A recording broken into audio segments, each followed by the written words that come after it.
I think he did some really nice things as he got through that first inning.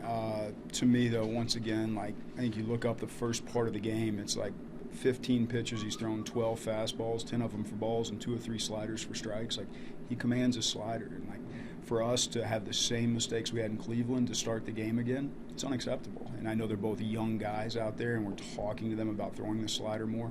We go to Mark Reynolds, we go to the fastball again. When like he's commanding the slider, having trouble commanding the fastball, I think he's going to grow that way. But it needs to be a lesson that he really gets, because if he wants to be great, like he's got to get to his great pitch a little bit sooner rather than just like stay with the fastball, stay with the fastball. After that inning, I thought his mix was great. I thought Luis Trens did a tremendous job with him. Second, third, fourth innings were very, very good. They squared him up a little bit in the fifth, and we chose to go to Phil Maton at that point in time. But for me, like he took strides, which in the Cleveland game didn't. So like there's a lot of positives to take out of that.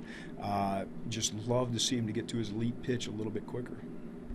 You pulled him after 77 pitches. Was that because of the intensity of the pitches early in the game, or did you see some missed location at that point? What was the reason for a somewhat early pull? Yeah, strategic more than anything else. I think when we looked at that pocket of hitters in the lineup, Mark Reynolds coming up, followed by Carlos Gonzalez and Trevor Story. Phil Maton's strengths match up with them as hitters very, very well. He ends up punching 2 or 3 of them, and he misses a spot on Cargo, and he hits a double. So, I mean, you went to a guy that I honestly thought stacked up very well for those 3 hitters. He punched out 2 of them, and Cargo got him. So I know Phil will succeed in that type of setting many times going forward, and you just want to put guys in positions to succeed.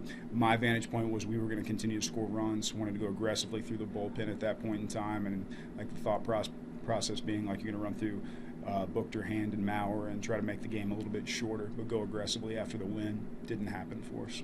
You mentioned Carlos Gonzalez doing some damage tonight. He's been struggling of late. Was the damage he caused because of mislocation, or was it poor selection of pitch choice? The one on Maton, which was the biggest damage of the game to me, was mislocation. Phil executes the pitch he's trying to throw there. If he hits his spot, he's going to punch him out. I mean, not every single time, but I feel very good about that pitch, his strength in that situation. Had he executed, I think Luis Trens called the right pitch right there. There's no problem. Sometimes you miss your spot. Sometimes good hitters get you, and he got us. What did you see from Senzatella? Got 3 off him in the first inning, then you started to settle down. Yeah, more off speed than we saw first time around. He's clearly making a concerted effort to mix it up a little bit more, not be so fastball dominant.